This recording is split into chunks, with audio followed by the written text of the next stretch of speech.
Hello traders. तो आज इस वीडियो में हम बात करने वाले हैं सपोर्ट और रेजिस्टेंस पर। जैसा कि आपको पता है कि सपोर्ट और रेजिस्टेंस बहुत ही इंपॉर्टेंट है स्टॉक मार्केट के लिए। एक ऐसा प्लेस जहां पे मार्केट आएगा, मार्केट का प्राइस आता है और वहां से सब डिमांड जोन क्रिएट होता है। फिर मार्केट वहीं से रिवर्सल ले लेता है। और एक ऐसा प्लेस जहां तक मार्केट का प्राइस जाता है और वहां से रिवर्सल ले लेता है। तो इसके बारे में बात करेंगे। सपोर्ट एक ऐसा प्लेस है जहां से डिमांड क्रिएट होता है। रेजिस्टेंस एक ऐसा प्लेस है जहां से सप्लाई क्रिएट होती है। तो इस टोटल सेशन में, इस वीडियो में हम पिक्चर के साथ हमारा सपोर्ट जोन क्या होता है, डिमांड जोन क्या होता है, देन एंट्री एग्जिट, सारी चीज़ों को हम डिटेल में डिस्कशन करने वाले हैं। एंड टाइम फ्रेम के बारे में भी हम डिस्कशन करेंगे कि किस टाइम फ्रेम पर कहाँ पर ट्रेड लेना चाहिए। बिकॉज बहुत सारी ऐसी मार्केट्स हैं वर्ल्ड में जो 20 आवर्स के लिए ऑपरेट करती हैं, और बहुत सारी ऐसी मार्केट्स हैं जैसे इंडियन मार्केट है लेट्स से 6 आवर्स के लिए ही ऑपरेट करती है, 6.25 घंटे के लिए ऑपरेट करती है। तो उसके हिसाब से आगे हम बात करेंगे। तो सबसे पहले स्क्रीन पर आप देख सकते हैं कि सपोर्ट जोन है, ये सपोर्ट जोन है। और ये एक स्ट्रांग सपोर्ट जोन है जहां पर आप देख सकते हैं कि प्राइस का ब्रेकआउट हुआ है। ब्रेकआउट होने के बाद मार्केट ने एक रेजिस्टेंस क्रिएट किया और ऊपर से मार्क फिर से प्राइस अपने डिमांड जोन पर आया, सपोर्ट पर आया। और सपोर्ट पर आते ही इसने यहाँ पर डबल बॉटम क्रिएट किया, और क्रिएट करने के बाद बहुत फास्ट मार्केट ऊपर चला गया। So ये इस this can be called as a support zone. Support zone कोई एक ऐसा प्राइस नहीं होता, एक ऐसा लाइन नहीं होती, बट एक ऐसा एरिया हो सकता है जहां से डिमांड कभी भी जनरेट हो सकती है। बिकॉज इंस्टीट्यूशंस या बड़े जो ट्रेडर्स हैं, उनका फोकस बेसिकली यहाँ पे रहता है और मूविंग एवरेजेस के बेस पे वो ट्रेड करते हैं कि सपोर्ट पर एक बार आया तो वहां पे वॉल्यूम को कैप्चर करते हैं। रीजन बीइंग कि जो लोग हैं, जो जो इंस्टीट्यूशंस वगैरह हैं, जो मार्केट में लिक्विडिटी क्रिएट करते हैं, वो इकट्ठे सारे शेयर्स को बाय नहीं कर सकते due to rules and regulations. So वो उनका क्या है कि वो शेयर्स को बिट्स एंड छोटी क्वांटिटी में बाय करते रहते हैं। जैसे जैसे मार्केट ऊपर जाता रहता है, छोटी क्वांटिटी में बाय करते रहते हैं। और यहाँ से जो सप्लाई जोन आप देख रहे हैं, यहाँ से यहाँ तक आता है। तो यहाँ से ये सप्लाई जोन आता है। ये बेसिकली रिटेलर्स होते हैं जो सप्लाई जोन क्रिएट करते हैं, जो जिन्होंने जिन्होंने ट्रेड लिया है यहाँ से यहाँ तक मार्केट में। सो सेलिंग करते हैं, फिर वो लिक्विडिटी क्रिएट होती है, वो एक अपॉर्चुनिटी मिलती है बड़े ट्रेडर्स को, बड़े ट्रेडर्स बड़ी पोजीशंस उठाते हैं। This is how breakout happens. तो ये डिमांड जोन है जहाँ से ब्रेकआउट होता है। सेकंड है वीक सपोर्ट। अगर आप देखें तो मार्केट यहाँ पर कॉन्स्टेंटली फर्स्ट टाइम अप्रोच किया इस प्राइस पर, उसके बाद सेम प्राइस पर आया, सेम प्राइस पर आने के बाद ये प्राइस ब्रेक हो गया और नीचे प्राइस नीचे चलाया। तो this can be called as a support, weak support zone, जो आसानी से टूट गया। सपोर्ट अगर बहुत अच्छा है, बहुत स्ट्रांग सपोर्ट है, तो वॉल्यूम इसके पीछे का रीजन है कि वॉल्यूम अगर बहुत अच्छा वॉल्यूम है तो सस्टेन करेगा, कैंडल सब सस्टेन करेगी। लेकिन अगर वॉल्यूम नहीं है तो मे बी कैन वो प्राइस ब्रेक हो जाएगा और मार्केट नीचे आने का फुल चांस रहता है। सो वॉल्यूम एक बहुत बड़ा रोल प्ले करता है मार्केट में। आगे चलते हैं अभी। सो चार्ट पर यहाँ पर देख सकते हैं कॉन्स्टेंटली ये ग्रीन लाइन है, एक सपोर्ट जोन जहाँ पर मार्केट बार बार अप्रोच कर रहा है। और यहाँ से ब्रेकआउट हुआ था, ब्रेकआउट होने के बाद ऊपर गया, एक रेजिस्टेंस एरिया क्रिएट कर रहा है। फिर मार्केट कॉन्स्टेंटली एक ही प्राइस पे अप्रोच कर रहा है। So this this line can be called as a support support zone. So ये एक सपोर्ट जोन क्रिएट हो गया मार्केट में। और अभी हम आगे देख रहे हैं रेजिस्टेंस। सो रेजिस्टेंस का क्या है, रेजिस्टेंस ऊपर बनता है, मार्केट जहां तक जाती है हाई लगाने के बाद फिर से मार्केट नीचे आएगा। और जहां से मार्केट ने ब्रेकआउट दिया है उसी जोन पर फिर से वापस आएगा, वहां से फिर से डिमांड जोन क्रिएट होगा, देन ऊपर मार्केट जाएगा। एंड देन वाइस वर्सा फिर से नीचे मार्केट आएगा। तो ये this can be called as a resistance zone. So support zone नीचे बनता है और रेजिस्टेंस जोन ऊपर बनता है। और इसके लिए मार्केट को अगर आप किसी चार्ट को डीपली स्टडी करेंगे तो उसमें आपको बहुत सारी चीजें समझ में आ जाएंगी।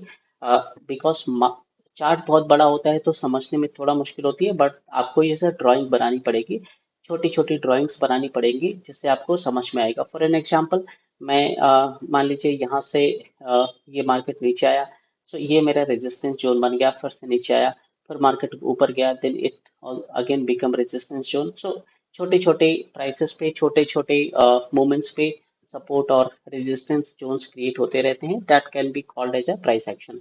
वो बेसिकली प्राइस एक्शन का पार्ट है।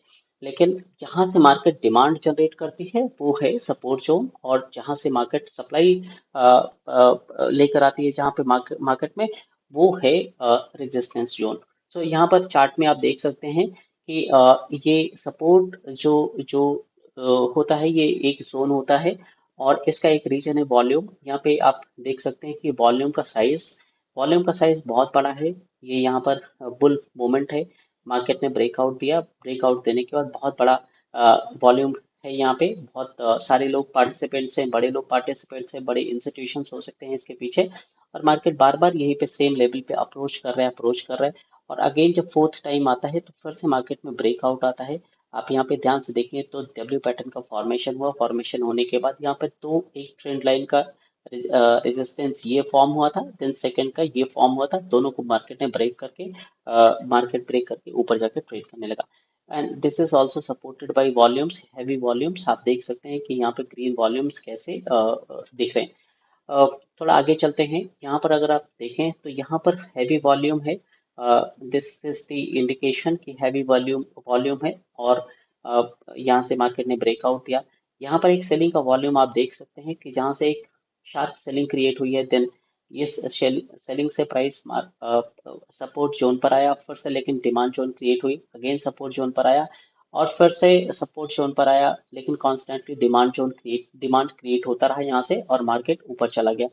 देन ये अगर आप सपोर्ट देखेंगे, ये रेजिस्टेंस जो था पहले, ये now it has become as support. Market ऊपर गया, मार्केट ऊपर जाने के बाद मार्केट उसी प्लेस पे आके अब इसी प्लेस को रिस्पेक्ट कर रहा है, बार बार इसी को हिट कर रहा है, यहाँ पे आ रहा है इसी प्राइस पर, और इसी प्राइस से ऊपर जाने की कोशिश कर रहा है। ये एरिया साइडवेज हो गया, रीजन भी कि वॉल्यूम बहुत लो है यहाँ पे। वॉल्यूम जितना हाई होगा मार्केट उतना ही अच्छी तरीके से रिएक्ट करेगा, चाहे वो सेलिंग का वॉल्यूम हो या बाई का वॉल्यूम हो। सो यहाँ पर आप देख सकते हैं कि ये जो रेजिस्टेंस है, यहाँ पर ट्रेंड लाइन का रेजिस्टेंस था, मार्केट कॉन्स्टेंटली अपने हाई को पार नहीं कर पा रहा था या क्रॉस कर पा रहा था। फर्स्ट टाइम हाई लगाया था, देन मार्केट नीचे आया, उसके बाद अगेन फिर से हाई लगाया, ये हाई ब्रेक नहीं हुआ। तो यहाँ से चीजें समझ में आ रही कि मार्केट लोअर लो बनाने की कोशिश कर रहा है, बट रिवर्सल भी ले रहा है सपोर्ट जोन से। सो फिर से यहाँ से एक बार वॉलेटिलिटी क्रिएट हुई, मार्केट फिर से सपोर्ट जोन पर आया, और फाइनल टाइम पे ब्रेकआउट दे दिया। अब अब हमें एक ऐसी मार्केट में जहां से मार्केट सपोर्ट ले रही है, उसमें एंट्री कैसे करनी है उस पर डिस्कशन कर लेते हैं। सो अगर ट्रेंड बुलिश है, एंड बुलिश ट्रेंड में मार्केट बार बार सपोर्ट जोन पे अप्रोच करे, तो वहां से डिमांड क्रिएट होगी, बिकॉज बुलिश मार्केट में मार्केट को ऊपर जाना है। इट्स वेरी सिंपल कि सपोर्ट पर मार्केट आएगा तो वहां पर बड़े पार्टिसिपेंट्स पार्टिसिपेट करेंगे। बस इतना ही है कि जब मार्केट अप्रोच करे सपोर्ट जोन को, और जो यहाँ पे सेलिंग की कैंडल्स हैं या जो बिल्कुल सपोर्ट की कैंडल्स हैं, नेक्स्ट टाइम जब भी मार्केट यहाँ से रिवर्सल यू टर्न बनाने की कोशिश करे, कुछ डब्ल्यू पैटर्न फॉर्मेशन करे, और पैटर्न के ऊपर जब कोई कैंडल क्लोज हो जाए, let's say like this candle, then आप यहाँ पर ट्रेड इनिशिएट करते हैं, that and it will be your SL. उसके बाद ये सपोर्ट रेजिस्टेंस जोन जो ऊपर है, ये आपका रेजिस्टेंस जोन बनेगा, जहाँ से आपको एग्जिट की एंट्री बनानी है। और ये बियरिश ट्रेंड में हमें कैसे ट्रेड लेना है। सो बियरिश ट्रेंड में बेसिकली अगर मार्केट ऊपर गया है तो मार्केट बियरिश ट्रेंड में मार्केट ऊपर रिजेक्शन लेगा, रिजेक्शन लेके नीचे आने की कोशिश करेगा। जहाँ से आपको सेल करना है, ऊपर हाई प्राइस में सेल करना है और लो प्राइस में बाय करना है। यहाँ पर देख सकते हैं मार्केट एक ही प्लेस पे बार बार अप्रोच कर रहा है, देन नीचे आने की कोशिश कर रहा है, और फिर उसके बाद अप्रोच किया, फिर नीचे आने की कोशिश कर रहा है। प्राइस पहले ऊपर गया, फिर नीचे आने की कोशिश करा, एम पैटर्न का फॉर्मेशन हुआ, और मार्केट काफी नीचे तक आ गया। सो अगर आप यहाँ पे कहीं पे बाय कर रहे हैं तो इसका हाई है, एसएल होगा, हाई प्लस 1 और 2 रुपीज यहाँ पे एसएल होगा। और आपकी जो सेलिंग की एंट्री है, सेलिंग की एंट्री जो भी आपका ये है, buy buy exit exit price है, this will be exit price, जो सपोर्ट लेवल है, ये इसका एग्जिट प्राइस बनेगा। अब साइड वेज मार्केट एक ऐसा होता है कि जहां पर मोमेंटम होता ही नहीं है, मार्केट एक रेंज में मूव करता रहता है, तो इसमें हमें नहीं, ऑप्शन में तो बिल्कुल ही ये बहुत ऑप्शन के अगेंस्ट ऑप्शन बायर के अगेंस्ट में काम करता है। सो इस ऐसे मार्केट में एंट्री नहीं करनी चाहिए, और आपको ऑब्जर्व करना चाहिए कि मार्केट अगर 2-3 दिन के लिए कॉन्स्टेंटली ट्रेंडिंग हो गया है तो तीसरे दिन ये पॉज लेगा, फिर उसके बाद 2-4 दिन पॉज लेगा, फिर उसके बाद ट्रेंडिंग करेगा। आपने कभी भी देखा हो जब ब्रेकआउट्स होते हैं, बहुत बड़ा ट्रेंड मिलता है तो 6 to 7 डेज में बहुत बड़ा ट्रेंड मिल जाता है। जब मार्केट एक प्लेस से जब ऊपर जाना शुरू करता है तो प्राइसेस बहुत बहुत फास्ट तरीके से जाता है, और फिर जाके वॉलेटाइल हो जाता है। या नीचे आएगा तो 3-4 दिन के अंदर अंदर ही बहुत बड़ा टारगेट दे देता है। तो हमें प्लान क्या करना है, हमें मार्केट कहाँ से ऊपर जाने की कोशिश कर रहा है, नीचे से प्लान करना चाहिए। और ऊपर जब वॉलेटिलिटी क्रिएट हो तो हमें कैश पे होना चाहिए, हमें वहाँ पे कुछ नहीं करना चाहिए। और देन मार्केट वहाँ से नीचे आए, बिकॉज हमारे पास टाइम ही 3 से 4 दिन का है, 5 से 6 दिन का है, उतनी देर में मार्केट अपने पूरे टॉप को कवर कर लेगा या बॉटम को कवर कर लेगा। सो उसके हिसाब से एंट्री बनानी चाहिए। अभी let's talk about the entry. So ये सपोर्ट जोन है, जैसे कि आपने देखा प्रीवियस चार्ट पे। तो ये आपका एंट्री है, यहाँ पर एंट्री बनाई जा सकती है। एंड देन दिस, ये भी एक रेजिस्टेंस जोन था। सो मार्केट ने जब इसको क्रॉस किया था तो यहाँ से एंट्री बनाई जा सकती थी ऊपर के लिए। देन अगेन सपोर्ट पे जब मार्केट ने अप्रोच किया है और मार्केट ने इस जोन को यहाँ पर क्रॉस किया, तो यहाँ पर एंट्री बनाई जा सकती थी। और ये इसका एसएल होगा, जो भी लो है, लो के नीचे एसएल प्लेस करेंगे। फिर मार्केट सेम जोन पर आया, और आने के बाद हमें चाहे तो यहाँ पे सेकंड एंट्री ले सकते हैं। बट मार्केट अगर बार बार सपोर्ट ले रहा है किसी प्लेस पे और मार्केट बुलिश ट्रेंड में है, तो देर इज हाई चांस कि वो बुलिश ट्रेंड कंटिन्यू करेगा। अगर ट्रेंड बियरिश है और बार बार सपोर्ट ले रहा है तो मे बी वो सपोर्ट ब्रेक होगा, इस चीज का बड़ा ही हमें ध्यान रखना है। तो यहाँ पर मार्केट बुलिश है, और मार्केट बुलिश होने की वजह से मार्केट ने फिर से सपोर्ट लिया, सपोर्ट लेने के बाद मार्केट बहुत फास्ट तरीके से ऊपर चला गया, देन यहाँ पर साइडवेज हुआ। सो यहाँ पर आपने कहीं पर भी एंट्री बनाई है, लेट्स सी, यहाँ पर एंट्री बनाई है आपने, आपकी एंट्री यहाँ पर है, यहाँ पर एंट्री है, यहाँ पर एंट्री है, this will be your exit, because this was the high जहाँ से मार्केट कॉन्स्टेंटली रेजिस्टेंस दे रहा था और नीचे आने की कोशिश कर रहा था। सर ये वीक सपोर्ट जोन है, जहां पर देख सकते हैं कि मार्केट वॉलेटाइल था, फिर उसके बाद मार्केट पहले प्राइस ऊपर गया, प्राइस ऊपर जाने के बाद बॉटम पर आया, और बॉटम पे आने के सपोर्ट जोन पर आया, सपोर्ट जोन पर इसने ब्रेक कर दिया प्राइस को, और मार्केट नीचे आ गया, बहुत फास्ट नीचे आ गया। तो और यहाँ पे इसका आने का कारण क्या है, मार्केट ऊपर ट्रेड कर रहा था, but now you can see the volumes were very lesser, यहाँ पे वॉल्यूम बहुत कम है, और मार्केट में बहुत ज़्यादा स्ट्रेंथ भी नहीं दिख रही है, छोटी छोटी कैंडल्स हैं। अगर थोड़ा अच्छी कैंडल्स होती तो फिर मे बी मार्केट तेजी से मूव कर सकता था। जैसे यहाँ पर आप देख सकते हैं कि यहाँ पे ग्रीन, यहाँ पे रेड कैंडल्स हैं, बहुत बड़ी कैंडल्स है, इसका मतलब इसमें वॉल्यूम में फोर्स है, और यही रीजन है कि मार्केट यहाँ से बहुत बहुत फास्ट नीचे आया। तो यहाँ पर अभी टाइम फ्रेम की बात कर लेते हैं। टाइम फ्रेम, ये इंडियन मार्केट का बैंक निफ्टी है, जैसे कि आपने देखा ही है। सो यहाँ पर एक अभी देखेंगे तो रेंज बाउंड ट्रेडिंग हो रही है।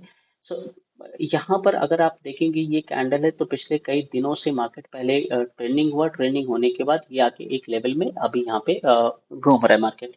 सो ये ब्रेकआउट था, ये एरिया ब्रेकआउट था, मार्केट ऊपर तक गया, देन रेजिस्टेंस बनाया, देन सपोर्ट को अप्रोच किया, सपोर्ट को अप्रोच करने के बाद फिर से रेजिस्टेंस पर प्राइस अप्रोच किया, फिर से यहाँ से रिजेक्शन हुआ, फिर से नीचे आया, मार्केट फिर से सपोर्ट के आसपास से इसने वापस फिर से डिमांड जोन क्रिएट किया। आप देखिए यहाँ पे जो भी क्लोजिंग हुई थी प्राइस की, प्राइस नेक्स्ट डे नीचे ओपन हुआ, लेकिन इवन बहुत फास्ट तरीके से ऊपर की तरफ मूव हुआ। Next day neutral open gap up हुआ, और मार्केट ने साइड में सेमी रेंज में काफी देर तक ट्रेड किया, ट्रेड करने के बाद फिर से नीचे आया, और नीचे आने के बाद नेक्स्ट डे फिर से गैप डाउन हुआ और सेम रेंज में ट्रेड किया। बट नेक्स्ट डे आप देखिए सरप्राइजिंगली मार्केट बहुत बड़ा गैप अप किया, गैप अप करने के बाद ये सपोर्ट जोन इसका कंटिन्यू नहीं रहा, बिकॉज मार्केट में जो भी स्ट्रेंथ थी वो स्ट्रेंथ मे बी सेंटीमेंट की वजह से मार्केट गैप डाउन हो जा रहा था, लेकिन अल्टीमेटली मार्केट का पर्पस था कि मुझे ऊपर जाना है। और यहाँ पर अगर आप देखें तो ग्रीन कैंडल्स से ये जहाँ जहाँ पर बुलिशनेस जनरेट हो रहा है, जहाँ से डिमांड जनरेट हो रही है, वहाँ से आप कैंडल देख सकते हैं कि बहुत बाइंग की बहुत अच्छी अच्छी कैंडल्स दिख रही हैं। देन मार्केट ने यहाँ पे गैप डाउन किया, गैप डाउन करने के बाद रेजिस्टेंस लेके फर्स्ट आज सपोर्ट पे सपोर्ट जोन यहाँ पे क्रिएट किया। यहाँ पे डब्ल्यू पैटर्न का फॉर्मेशन हुआ छोटे, अगर आप टाइम फ्रेम पे देखेंगे ये घंटे भर का टाइम फ्रेम है।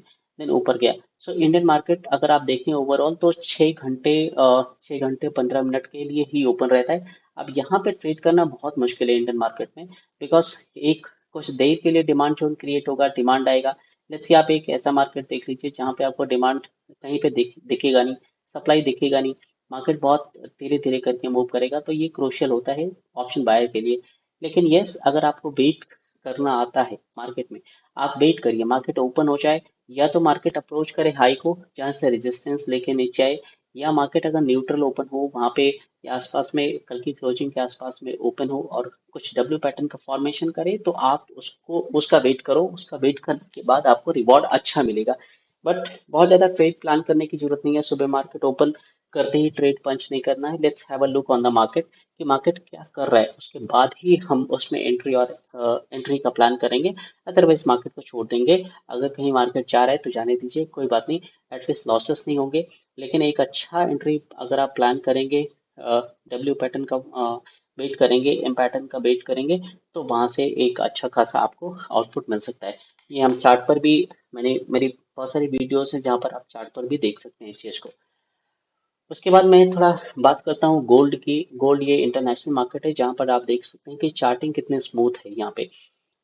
मार्केट अपने सपोर्ट से जब रिजेक्शन ले रहा है तो बहुत अच्छे तरीके से डिमांड क्रिएट हो रहा है, डिमांड के बाद मार्केट ऊपर जा रहा है, देन सप्लाई हो रही है, प्रॉफिट बुकिंग आ रही है, देन अगेन कंटिन्यू कर रहा है डिमांड जोन से। सो ये एक ऐसा मार्केट है जो 23 आवर्स के लिए ओपन होता है। 3:30 बजे सुबह मॉर्निंग में ओपन होगा, अगले 2:30 बजे तक चलता रहता है। तो ये ऐसा मार्केट भी है। इस मार्केट में अगर आपको ट्रेड लेना है तो एक ऐसे प्लेस पे अगर आप ट्रेड ले लेते हैं तो there are there is very less chance to hit the essence, because ये कॉन्टिन्यूसली चलता रहता है, जिधर चलता रहता है, जिधर वेट है उधर मार्केट मूव करता रहता है। लेकिन इंडियन मार्केट में क्या है कि 9:15 पे मार्केट ओपन हुआ, ओपन होने के साथ ही एक लॉन्ग टर्म के लिए क्लोज था, क्लोज होने के बाद बहुत सारी लिक्विडिटी वॉलेटिलिटी इकट्ठे क्रिएट हो जाती है कि जहां पर छोटे ट्रेडर्स को करना बहुत मुश्किल होता है। इसलिए छोटे ट्रेडर्स को वेट करना चाहिए, एंट्री के लिए वेट करना चाहिए, डब्ल्यू पैटर्न का वेट करना चाहिए, कुछ ऐसा फॉर्मेशन हो तो उसके बाद ही श्योर होने के बाद एंट्री लेनी चाहिए। अ, अब इसके बाद कुछ चीज़ों की बात कर लेते हैं जो साइकोलॉजिकल पॉइंट से रिलेटेड हैं, माइंड से रिलेटेड हैं कि सबसे बड़ी दिक्कत परेशानी की क्या है कि हम मार्केट में सुबह 9 बजे मार्केट प्री मार्केट ओपन होता है, तो हमारे अंदर फोमो और बहुत सारी एग्जाइटी इस तरीके की चीज़ें क्रिएट होती हैं, जो हमने स्टडी किया है, जो हमने नोट डाउन किया, वो सब सारी चीज़ें वैनिश हो जाती हैं माइंड से। तो हमारा क्या फोकस कंप्लीटली आ जाता है स्क्रीन पे, स्क्रीन पे भी हमारा लिमिटेड फोकस रहता है। हमारे हमारे सामने कैंडल बन रही होती है, उसका प्राइस देखते रहते हैं, बहुत सारी चीजें हैं जो मिस हो जाती हैं। तो इस हम सेशन में भी कवर करेंगे कि एग्जैक्टली हमें किन चीजों का ध्यान रखना चाहिए जो हमारे लिए बेनिफिशियल हो गई, जो आपकी ट्रेडिंग स्ट्रैटेजी को चेंज कर सकती हैं। बिकॉज अगर आप चार्ट पे फोकस नहीं करेंगे प्रॉपरली तो प्रॉब्लम है फिर। इस पे अगर आपको काम करना पड़ेगा ताकि आपकी साइकोलॉजी इंटैक्ट रहे। तो सबसे पहले तो आप पॉइंट नंबर 1 पर देखेंगे तो हमें यहाँ पर सेटअप होना चाहिए हमारे पास कि हमें सेटअप किस सेटअप पे बाय करना है। सेटअप का मतलब ये है कि आपको क्या कोई प्राइस जब 50 मूविंग एवरेज के ऊपर चला गया तो बाय करना है, 20 के ऊपर चला गया तो बाय करना है, या किसी इंडिकेटर को आपने लगा रखा है उसके ऊपर जाएगा प्राइस तो बाय करना है, या बॉटम पे आएगा वहां से रिवर्सल करेगा, प्रीवियस जो कैंडल है उसके हाई को क्रॉस करेगा तो बाय करना है। तो ऐसा कुछ सेटअप आपके पास होना चाहिए जो आपको कॉन्स्टेंटली फॉलो करना है। और आपको एक ही सेटअप फॉलो करना है। मे बी जब आप थोड़ा सा एक्सपीरियंस ट्रेडर बन जाएंगे तो मे बी आप मल्टीपल स्ट्रैटेजीज को फॉलो कर सकते हैं। देन पॉइंट नंबर सेकंड है, आपको रिकॉग्नाइज ये पता होना चाहिए कि मार्केट में अभी क्या चल रहा है, बुल मार्केट है, बियर मार्केट है, साइडवेज मार्केट है। लाइक आई सेड कि बुल मार्केट अगर होगा तो वो कॉन्स्टेंटली कुछ ही दिन के लिए होगा। अगर आप अभी रिसेंटली देखें, जो बुल मार्केट आया था इंडिया में, अभी अप्रैल 13 मार्च को शुरू हुआ था, 13 मार्च को शुरू होने के बाद कुछ ही दिनों में बुल मार्केट खत्म हो गया। ये 18 मार्च को शुरू हुआ था और 4-5 दिन के अंदर बैंक निफ्टी ने 5,000 पॉइंट कवर कर लिए, निफ्टी ने 2700-2800 पॉइंट कवर कर लिया। रिटेलर्स को चांस नहीं मिला एंट्री लेने का। तो ऐसी मार्केट में अगर आपको एंट्री करनी है तो आपको स्टडी करनी होगी, आपकी प्रिपरेशन प्रॉपर होनी चाहिए, ताकि ट्रेंडिंग मार्केट आप पकड़ें, ना कि आप साइडवेज मार्केट में जाकर ट्रेड करें, बिकॉज यहाँ पे कोई ऑप्शन नहीं बचा। पॉइंट नंबर थर्ड है कि हमारे को जब हम मार्केट में सुबह ट्रेड करने आते हैं तो हमारे पास में भी बहुत बड़ी स्क्रीन नहीं है, तो हमारे पास सपोर्ट और रेजिस्टेंसेस को रिकॉग्नाइज करना बहुत मुश्किल होता है। या आवरली अगर हमने चार्ट लगा लिया तो छोटे टाइम फ्रेम पे क्या चल रहा है वो भी देखना मुश्किल होता है। ऑप्शन एक ऐसी चीज़ है कि जहाँ पे छोटे टाइम फ्रेम पे ट्रेड ज़्यादा किया जाता है, 5 मिनट, 5 मिनट्स, 3 मिनट्स पे, जहाँ पे एक मोमेंटम मिला हो वहां से निकल। घंटे भर की अगर हम कैंडल लगा लेंगे तो मे बी वो वर्क नहीं करेगा। इसलिए सपोर्ट और रेजिस्टेंसेस बहुत अच्छी तरीके से पता होने चाहिए। आई रिकमेंड यू कि you do the study on the gift Nifty, because gift Nifty 23 hours के लिए ओपन रहता है, 1 आवर के लिए ओपन रहता है। तो एक हमें ना मोमेंटम बता देता है कि इंडियन मार्केट एक्चुअली कहाँ जाने वाला है। सुबह 6:15 बजे ओपन होता है, रात को 2:30 बजे क्लोज होता है। सो इंडियन मार्केट के क्लोज होने के बाद क्या सपोर्ट और रेजिस्टेंसेस बने हुए हैं, वहां से हमें ज़्यादा क्लैरिटी मिलती है। तो वो सपोर्ट रेजिस्टेंसेस अगले दिन बहुत अच्छे तरीके से मार्केट में वर्क करते हैं और उसके हिसाब से हमें ट्रेड लेना चाहिए। Point number fourth is, it's very important कि वॉल्यूम क्या है। Volume, who is volume? Volume जो भी ट्रेडर्स हैं वही वॉल्यूम है। चाहे आप हो, मैं हूँ, या कोई और है जो ट्रेड कर रहा है, जो लिक्विडिटी लेकर आ रहा है, वो वॉल्यूम है। लेट्स सी, एक अगर साइड में 1 लाख लोग ट्रेड कर रहे हैं, बाय कर रहे हैं, तो मे बी चांस है कि मार्केट ऊपर जाएगा, लेकिन अगर सेल कर रहे हैं तो नीचे जाएगा। तो वॉल्यूम कहाँ पे क्या क्रिएट हो रहा है उसके लिए हमें बहुत ध्यान रखना है चार्ट पे। एंड उसके बाद है कि जैसे मैंने आपको बताया कि आप कुछ लिमिटेड टाइम का वेट करें, चाहे वो डबल बॉटम फॉर्म करे मार्केट या डबल टॉप बनाए, उसके बाद ही एंट्री करें। इसमें चांसेस ये रहेगा कि मार्केट आपके फेवर में जाएगा, ज़्यादा चांसेस ये रहेंगे। रीजन बीइंग कि जब एक बार कोई ब्रेकआउट या सपोर्ट टूटता है, तो फिर वहां से बहुत तेज से मार्केट ना रिएक्ट करना शुरू कर देता है। पॉइंट नंबर 6 इज कि अगर आप ईएमए को फॉलो करते हैं या मूविंग एवरेज को फॉलो करते हैं तो आई उस पे होनी चाहिए कि मार्केट कहाँ भी अभी स्टैंड कर रहा है। मार्केट को समझना जरूरी है, आधे घंटे तक, 1 घंटे तक समझना जरूरी है। देन मार्केट ट्रेड देगा, 2 ट्रेड 3 ट्रेड आराम से मिलेंगे सुबह से लेकर शाम तक, जहाँ से आप ट्रेड कर सकते हैं और कुछ अर्निंग अपनी कर सकते हैं। देन आपको एंट्री प्लान करनी होगी, वेल एंट्री प्लान करनी होगी कि आप डबल बॉटम पे लेना चाहते हैं, डबल टॉप पे लेना चाहते हैं।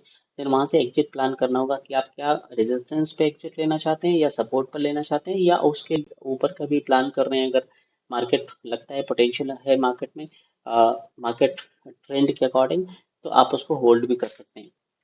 And point number 8 is again summarizing की complete focus on chart, avoid any distraction, चाहे फोन का डिस्ट्रैक्शन हो चाहे किसी और का डिस्ट्रैक्शन हो। देखिए, इस पे एक ऐसा मार्केट है जहाँ पे मेहनत करना पड़ेगा। अगर अगर ये साइकोलॉजी हमारी इंटैक्ट नहीं है, अगर हम इस पे इनफ टाइम नहीं दे रहे हैं, तो मार्केट में मैं आपको रियलिटी ये बताना चाहता हूँ कि हम लोग सिर्फ और सिर्फ स्क्रीन पे बैठ के चार्ट देख के ट्रेड करना चाहते हैं। But if you talk about, do you think कि जो जो इंटरनेशनल मतलब जो फॉरेन इंस्टीट्यूशंस हैं या डोमेस्टिक इंस्टीट्यूशंस हैं, जो बड़े ट्रेडर्स हैं, वो सिर्फ चार्ट देख के ट्रेड करते हैं? नहीं, वो उनकी बहुत सारी स्ट्रैटेजीज होती हैं। मूविंग एवरेज क्या है, प्राइस कहाँ पे मूव कर रहा है, क्या सपोर्ट क्रिएट हुआ है प्रीवियस डेज में, क्या रेजिस्टेंस बना हुआ है, उनकी माइंड में उनकी सब सारी चीजें, उनकी कॉपी में उनके पॉइंट्स नोटेड डाउन होते हैं, और प्री कंडीशंस होती हैं कि मार्केट को यहाँ पे अगर मार्केट रीच आउट कर रहा है तो यहाँ पे बाय करना है। हमारा रिटेलर्स का हम ना कहीं पे एंट्री कर लेते हैं, कहीं पे एग्जिट करने की कोशिश करते हैं, और एक्चुअली वहीं पे प्रॉब्लम होता है। अगर राइट एंट्री नहीं है तो मार्केट से प्रॉफिट कमाना मुश्किल है, और कभी भी प्रॉफिट कमाना नहीं कमा सकते। राइट एंट्री, फर्स्ट एंट्री जो भी आप बना रहे हैं, that should be based on your setup, and right entry होनी चाहिए मार्केट में, अब मार्केट को मतलब प्रॉफिट करने के लिए।